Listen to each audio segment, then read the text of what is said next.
길을 다니시면서 공사하는 현장들 보신 적 아마 다 있으실 겁니다. 그런데 공사를 왜 할까요? 뭔가 부족하거나 불편한 것을 좀 고치기 위해서 공사를 하는 것이 아마 대부분의 이유일 것 같습니다.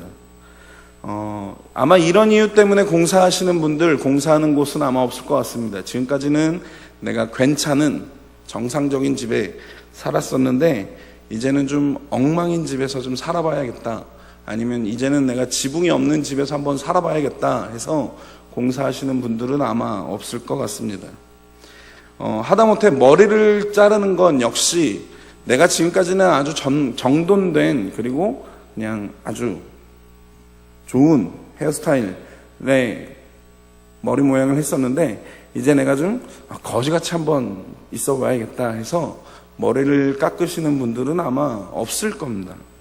그러니까 공사하는 사람들은 그 이유와 목적이 무엇이냐면 이전보다 더 낫게, 그리고 더 좋게 하는 것이 그 목적입니다.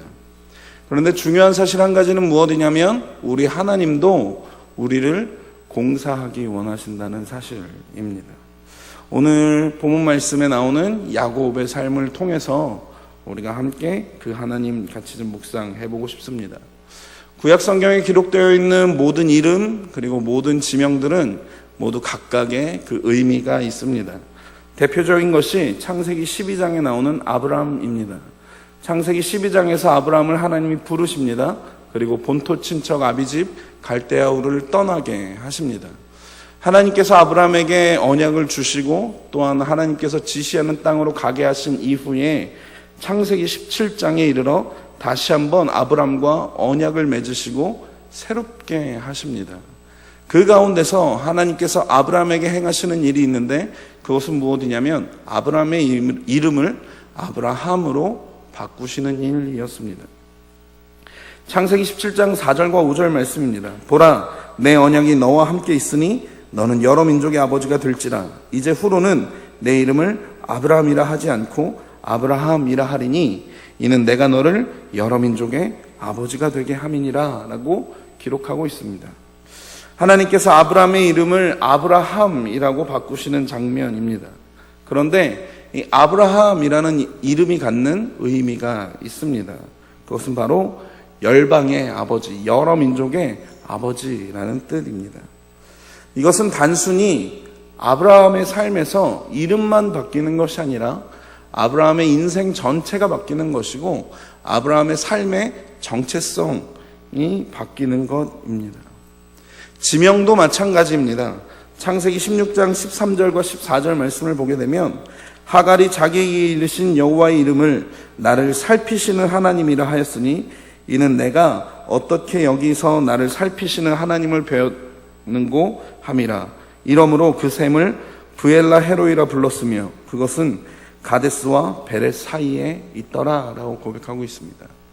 하갈이 사라의 학대를 피하여서 도망합니다. 그 도망하던 길에 지치고 힘들어서 쓰러져 있다가 여호와의 사자를 만나게 되고 하나님의 살피심을 경험하게 됩니다. 그리고 자신이 그 살피시는 하나님을 경험한 그곳의 이름을 브엘라 헤로이라고 짓게 됩니다. 그것은 무슨 뜻이냐면 나를 살피시는 하나님을 배웠다라는 뜻입니다. 그러니까 구약 성경에 나오는 모든 이름, 모든 지명들은 각각의 의미와 그리고 각각의 사연들이 기록되어 있습니다.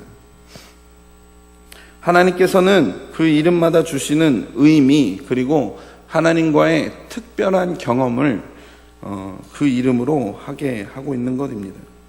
오늘날 우리가 이름을 짓는 방식과는 조금 많이 차이가 있는 것 같습니다. 오늘 우리가 함께 읽은 창세기 32장에 나오는 야곱의 삶도 그랬습니다.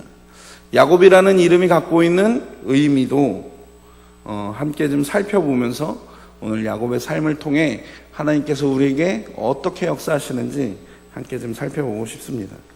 야곱이 처음 등장하는 것은 창세기 25장입니다.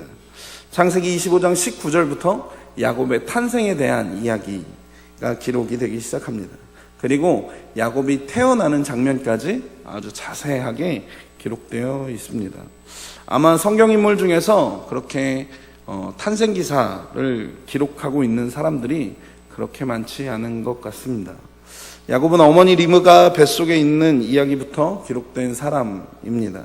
그리고 창세기 25장 25절 이후의 말씀을 보게 되면 먼저 나온 자는 붉고 전신이 털옷 같아서 이름을 에서라 하였고, 후에 나온 아우는 손으로 에서의 발꿈치를 잡았으므로 그 이름을 야곱이라 하였으며 라고 기록하고 있습니다.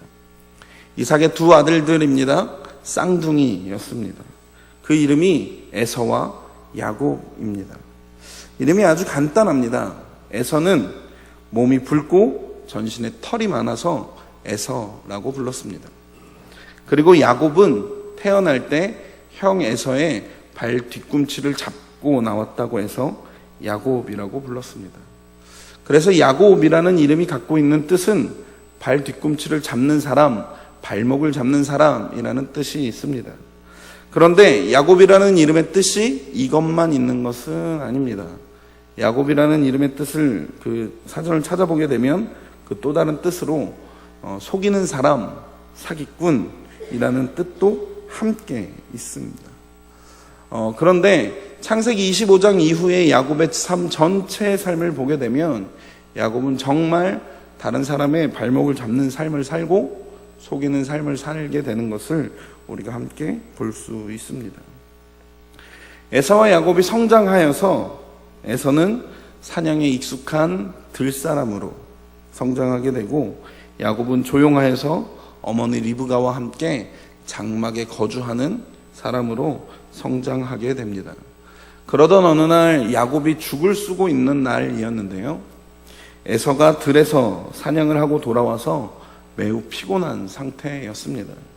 그리고 그 피곤한 에서는 야곱에게 그 끓이고 있는 그 죽을 한 그릇 달라고 요청하게 됩니다. 인간적으로 생각을 해본다면 사냥하고 돌아온 그 지친 형입니다. 그 형이 죽을 한 그릇 달라고 할 때 사실은 그냥 줄 수도 있는 것이었습니다.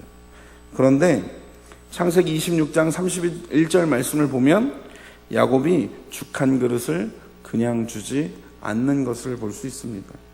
야곱이 이르되 형의 장자의 명분을 오늘 내게 팔라. 에서가 이르되 내가 죽게 되었으니 이 장자의 명분이 내게 유익하리요. 야곱이 이르되 오늘 내게 맹세하라. 에서가 맹세하고 장자의 명분을 야곱에게 판지라 라고 기록하고 있습니다. 에서가 장자의 명분을 좀 가볍게 여긴 것도 있었지만 야곱의 관점에서 본다면 야곱은 자기가 원하는 것을 얻기 위해서 상대의 약점을 아주 집요하게 공략해서 얻어낸 결과였습니다. 상대의 필요를 채워줌으로 자신의 원하는 것을 채워가고 해결해 나가는 것입니다. 사실 야곱으로서는 그 장자의 명분을 받을 수 있는 길이 없었습니다. 그런데 그것을 떡과 팥죽 한 그릇으로 해결하는 장면이 바로 창세기 26장 31절 이후의 말씀입니다. 최소한의 투자로 최대한의 이익을 얻는, 어떻게 보면 오늘날 경영적인 측면에서는 가장 완벽한 거래를 이끌어내는 것이 바로 야곱이었습니다. 또 창세기 27장을 보면 이제 에서와 야곱의 아버지인 이삭이 나이 많아서 눈이 어두워지고 잘 보지 못하는 때가 됩니다. 그리고 이삭도 이제 자신의 날이 얼마 남지 않음을 알게 됩니다. 그래서 아들 에서를 불러서 자신을 위해 요리해 주기를 청합니다. 그리고 그 요리를 먹은 후에 에서를 축복하겠다라고 이야기합니다. 그런데 이 대화를 누가 듣냐면 이삭의 아내인 리브가가 듣습니다. 그리고 이삭이 에서를 대신하여서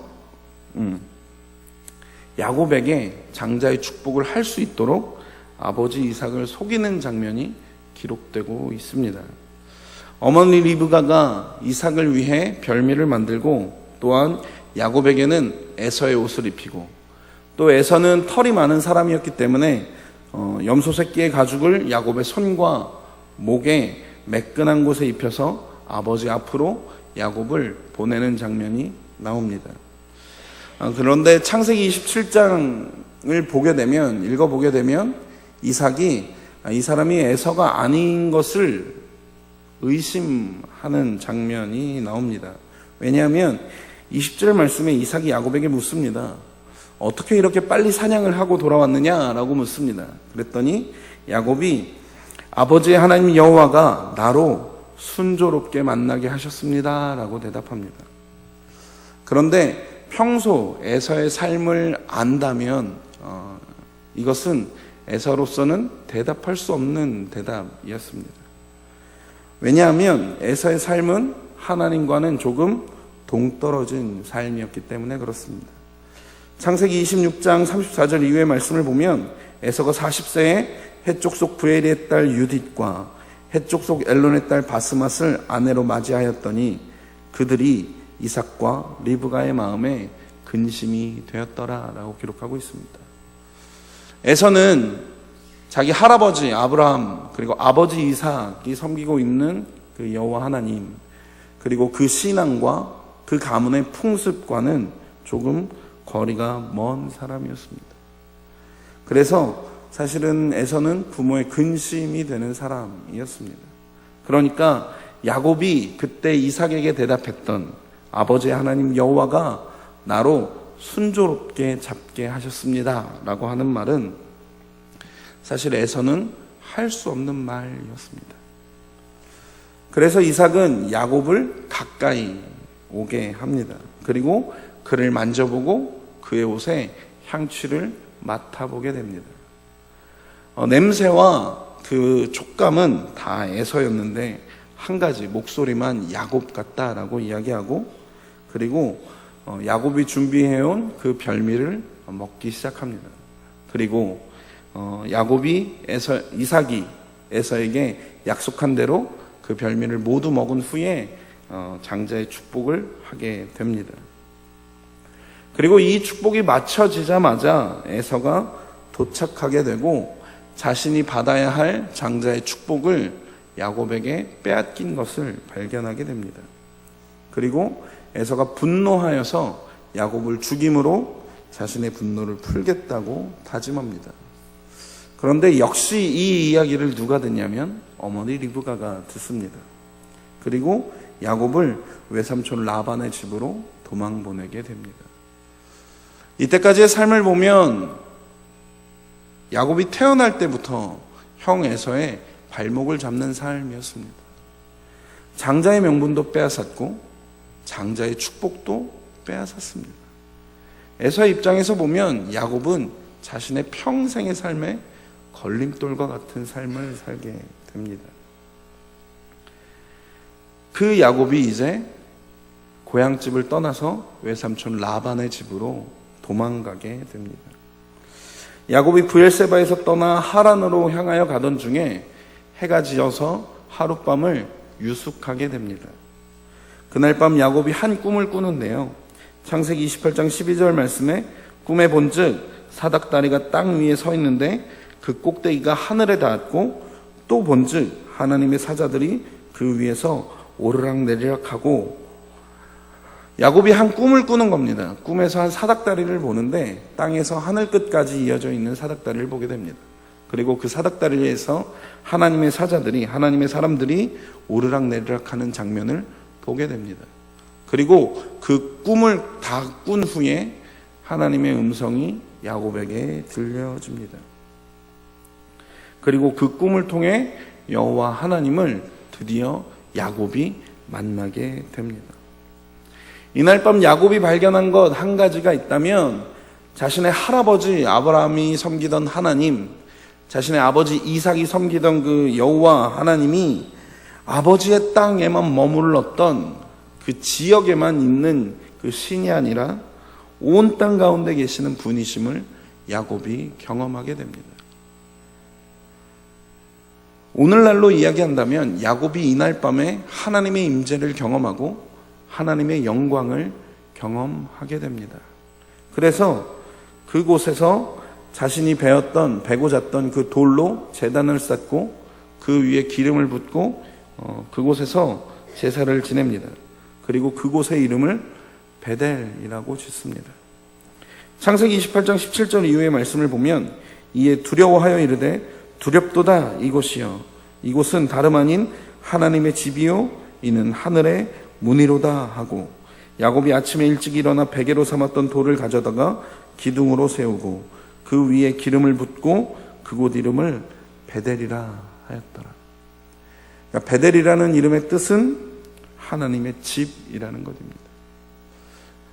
야곱이 베델에서 하나님의 임재를 경험하게 됩니다. 그리고 그 베델에서 하나님의 영광을 경험하게 됩니다.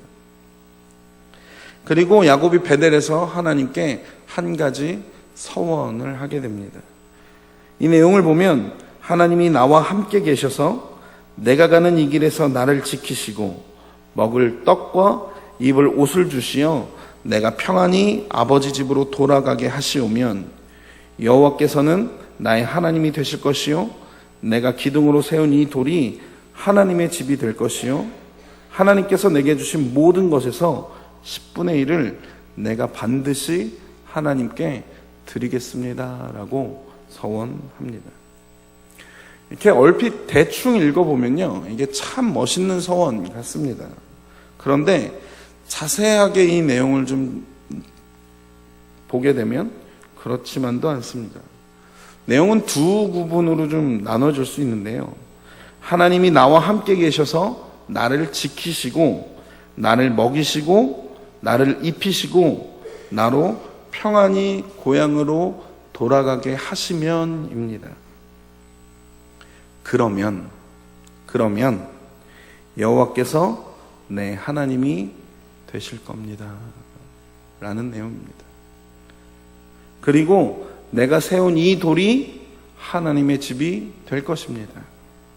그리고 내게 주신 것의 10분의 1을 내가 하나님께 드리겠습니다 라는 내용입니다. 그러니까 조건문입니다.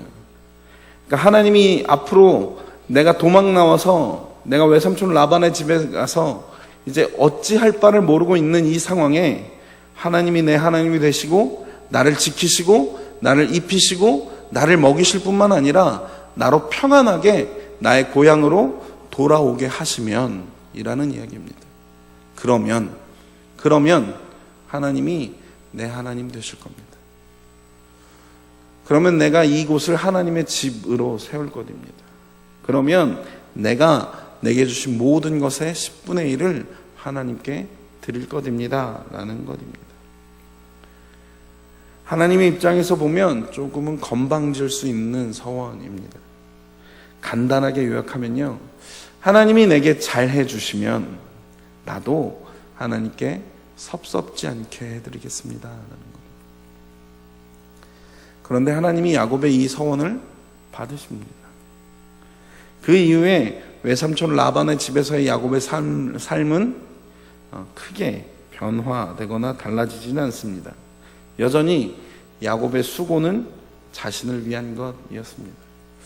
외삼촌 라반의 딸인 라헬을 보고 야곱이 첫눈에 반합니다. 그리고 어떻게 하면 그 라헬을 얻을 수 있을까 고민하다가 그 라헬을 위하여 외삼촌 라반의 집에서 7년을 무료로 봉사합니다. 그런데 결혼을 하고 나서 보니까 그 다음날 보니까 자기가 맞이한 아내가 라헬이 아니었습니다. 레아였습니다. 그래서 외삼촌 라반에게 가서 따지죠. 왜 제게 라헬을 주지 않으셨습니까? 이 마을에서는 우리 가문에서는 동생이 언니보다 먼저 갈 수 없다라고 이야기해서 라헬을 얻기 위해서 야곱이 7년을 더 외삼촌 라반의 집에서 무료로 봉사합니다. 청년들과 이 부분 같이 묵상하고 나누면요 자매들이 똑같이 고백해요. 이런 형제를 만나고 싶습니다 라고. 그래서 제가 꿈깨라 라고 이야기합니다. 이런 형제는 신실한 형제가 아니라 독한 형제란다 라고 이야기를 해주죠. 야곱이 자신이 원하는 여자를 얻기 위해서 무려 14년 동안 무료로 봉사합니다. 하나님의 임재를 경험했지만, 하나님의 영광을 경험했지만 여전히 야곱의 삶의 중심에 뭐가 있었냐면 야곱 자기 자신이 있었습니다. 자신이 원하는 것, 그리고 자신이 이루고자 하는 것을 얻기 위한 그 열심이 야곱의 삶의 중심에 있었습니다. 창세기 30장 25절 이후부터는요, 야곱이 외삼촌 라반의 집에서 어떻게 재물을 쌓아가는지, 어떻게 부유하게 되는지에 대한 이야기가 기록되고 있습니다. 이제 무료로 봉사하는 기간이 끝나고 이제 외삼촌 라반과 서로의 품삯에 대해서 이야기하고 결정하게 됩니다. 그때 야곱이 어떤 것을 자신의 품삯으로 삼냐면 외삼촌이 갖고 있는 양과 염소 중에 아롱진 것, 점 있는 것, 검은 것을 자신의 품삯으로 달라고 이야기합니다. 그리고 창세기 30장 37절 이후를 보면 야곱이 자신의 재산을 모으기 위해서 그 양과 염소들을 축적하기 위해서 어떤 꾀를 내었는지 잘 기록하고 있습니다. 야곱이 얼마만큼의 재산을 모았는지, 그 외삼촌 라반의 소유가 얼마 정도였는지 정확하게 기록이 되어 있지는 않지만 창세기 31장에 보면 라반의 아들들이 와서 야곱에게 항의합니다. 그것은 무엇이냐면 우리 아버지의 소유를 야곱이 다 빼앗아갔다라고 이야기하는 장면이 나옵니다. 그러니까 몇 년 안 되는 시간 동안 야곱이 꽤 많은 재물, 꽤 많은 가축들을 축적하고 모았던 것 같습니다. 그리고 이제 야곱이 외삼촌 라반의 집을 떠나서 고향으로 돌아가기로 결정합니다. 그리고 고향에 돌아오기 시작할 때에 야곱에게 들리는 소식이 하나가 있는데, 형 에서가 자신을 만나려고 400명을 거느리고 오고 있다라는 사실이었습니다. 야곱이 다시 두려움에 빠지기 시작합니다. 야곱이 두려움에 빠지고 나서 한 가지 한 것이 있는데 그것이 바로 기도하는 것이었습니다. 창세기 32장 11절에 내가 주께 간구하오니 내 형의 손에서 에서의 손에서 나를 건져내시옵소서라고 기도하는 장면이 나옵니다. 야곱이요, 이미 하나님의 임재를 경험한 사람이었습니다. 이미 하나님의 영광을 경험한 사람이었습니다. 그리고 하나님으로부터 너무나 정확하게 하나님의 약속을 받은 사람이었습니다. 그리고 야곱의 지금까지의 삶을 보게 되면 하나님께서 야곱에게 하셨던 그 약속을 하나님이 너무나 신실하게 야곱의 삶 가운데에 이루어 가신 것을 볼 수 있습니다. 그런데 변하지 않은 것이 또 한 가지 있는데 그것은 야곱의 삶이었습니다. 야곱의 태도였습니다. 형 에서로부터 자신을 보호해 주시기를 기도하고 난 후에도 야곱은 다시 자신의 생각과 자신의 방법으로 자신의 안전을 지키고자 노력합니다. 자신의 소유 중에서 에서를 위하여 예물을 택하여 보내고 두 아내와 두 여종 그리고 11 아들을 먼저 에서에게로 보냅니다. 그리고 자신은 그 야복나루, 야복강가에 혼자 남게 됩니다. 그리고 여기부터가 오늘 우리가 함께 읽은 본문의 말씀입니다. 그 밤에 모두 다 떠나보내고 야곱이 홀로 남은 그 밤에 야곱이 하나님의 사람과 씨름하기 시작합니다. 그런데 아마 이 씨름의 시작이 야곱에게서부터 시작되었다고 생각하지는 않습니다. 이건 그냥 간단하게 생각해 보면 되는 거죠. 야곱이 하나님께 이렇게 요청할 수는 없는 거죠. 하나님 저랑 1대1로 한번 붙어보실까요? 그럴 수는 없는 것 아니겠습니까? 그러니까 이 씨름은 하나님이 야곱에게 건 싸움이십니다. 하나님이 어느 시점에서부터, 아니 야곱이 태어나기도 전부터 야곱의 삶을 쭉 지켜보시다가 이제 뭔가 하나님이 직접적으로 야곱의 삶에 개입하셔서 야곱을 변화시키고 싶어진 것이라 믿습니다. 그런데 재미있는 사실은 무엇이냐면 하나님과 야곱이 싸우는 것인데 이 씨름이 쉽지가 않습니다. 야곱이 온 힘을 다하여서 씨름합니다. 그 승부가 날이 새도록 정해지지 않는 싸움이었습니다.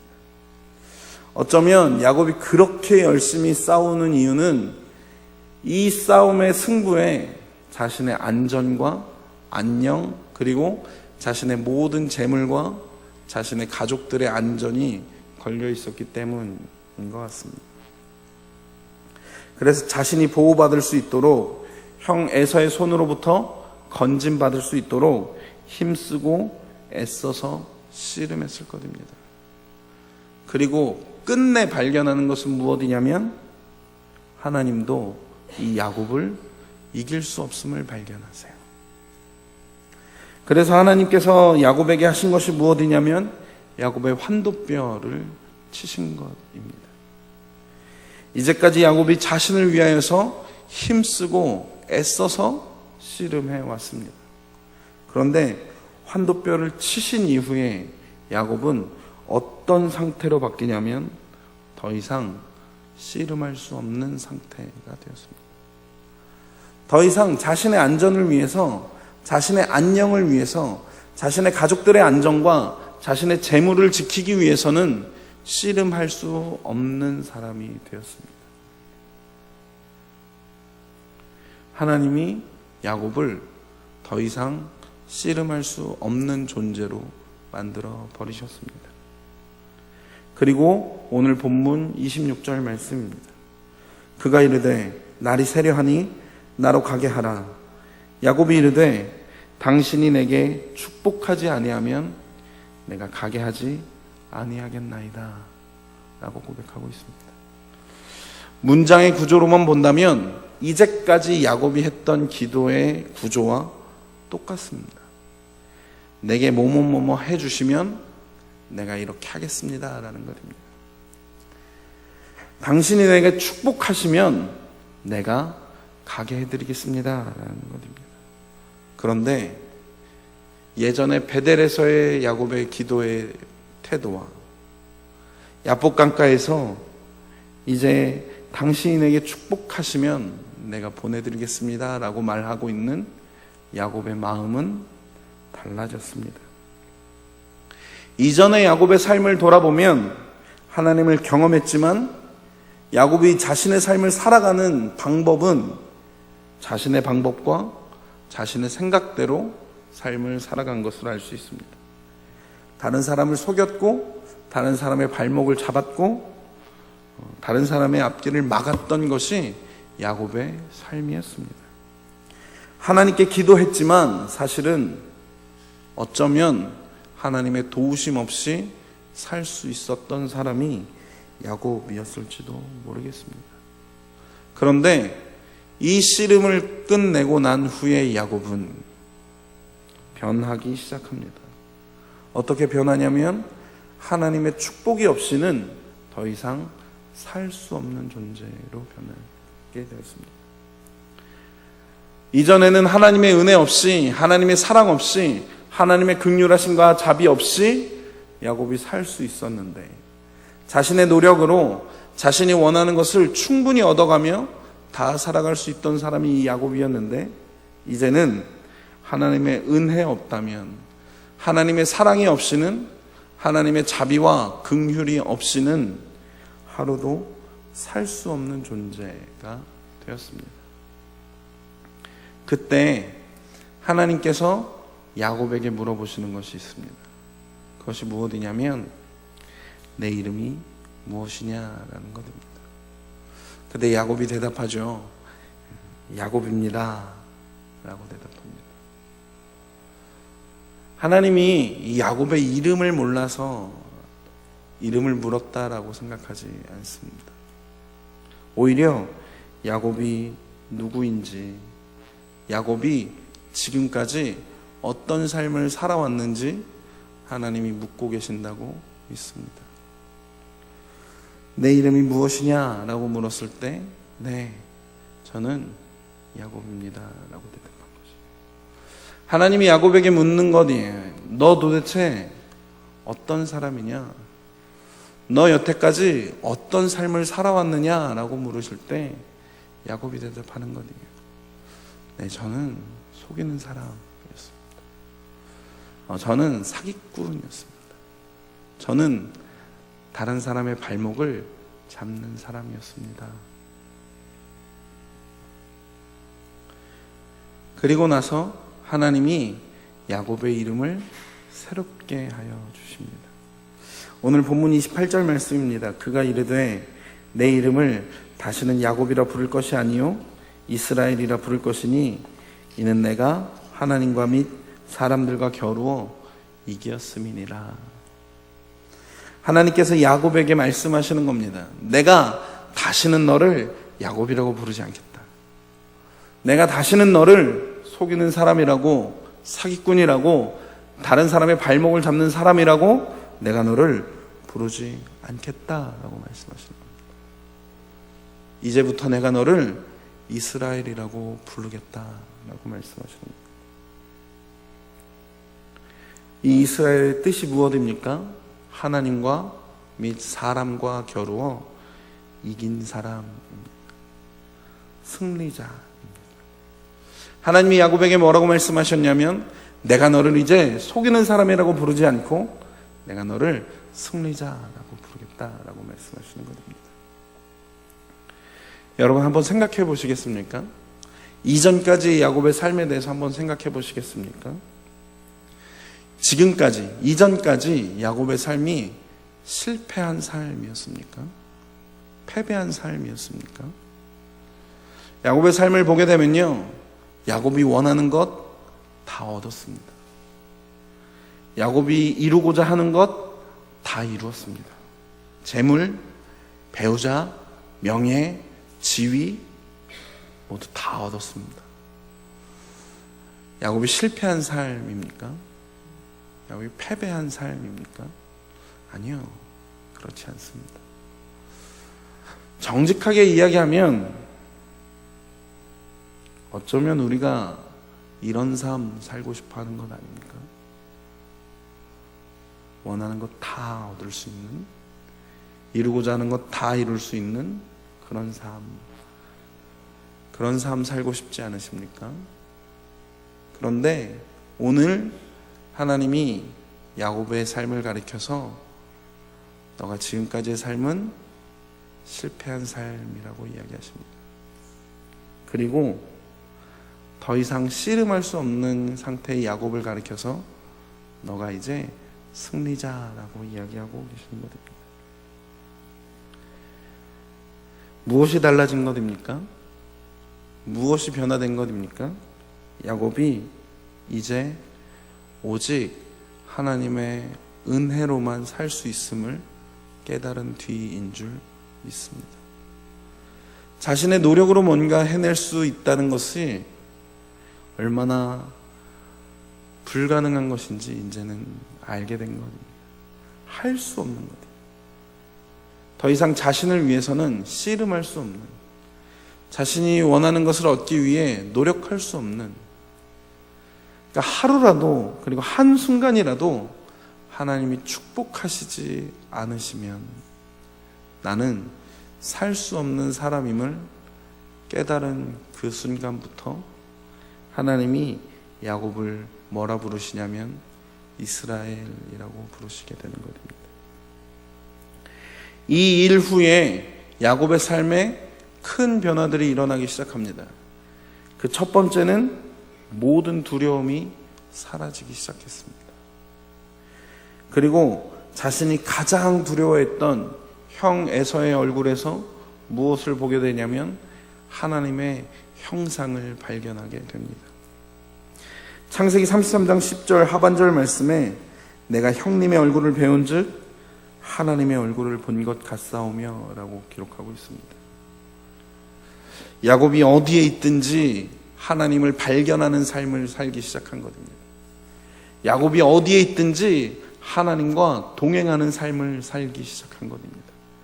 야곱이 무엇을 하든지 하나님과 함께하는 삶을 살기 시작한 겁니다.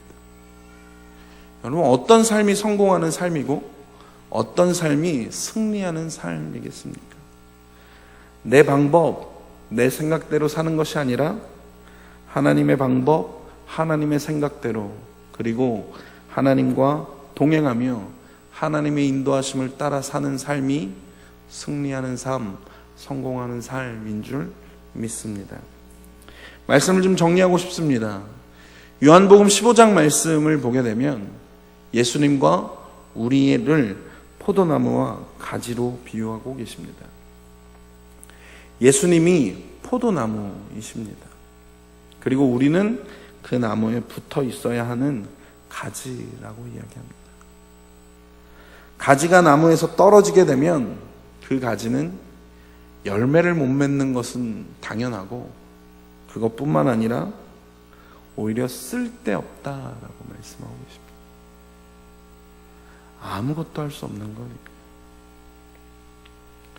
우리가 주님에게서 떨어지는 그 순간, 주님과 동행하는 것으로부터 멀어지는 그 순간, 우리의 삶이 그렇다라고 말씀하시는 겁니다. 오늘 주님과 동행하고 계십니까? 오늘 하나님의 인도하심 대로 따라 살고 계십니까? 그리고 오늘 주님과 더불어 승리하는 삶 살고 계십니까? 찬양 사역자 중에 강명식 형제라는 분이 계십니다. 그 형제가 쓴 곡 중에 승리라는 찬양이 있는데요, 그 찬양의 시작이 이런 질문으로 시작합니다. 승리가 무엇인 줄 아는가? 라고 질문하면서 시작합니다. 그 찬양의 맨 마지막 후렴 가사가 무엇이냐면요, 오직 주님만 따라가는 것, 오직 주께서만 말씀하게 하는 것, 주님만 내 안에 사시게 하는 것, 이것이 바로 승리입니다. 우리가 이런 삶 살고 싶습니다. 주님만 따라가는 삶 살고 싶습니다. 주님만 말씀하게 하는 삶 살고 싶습니다.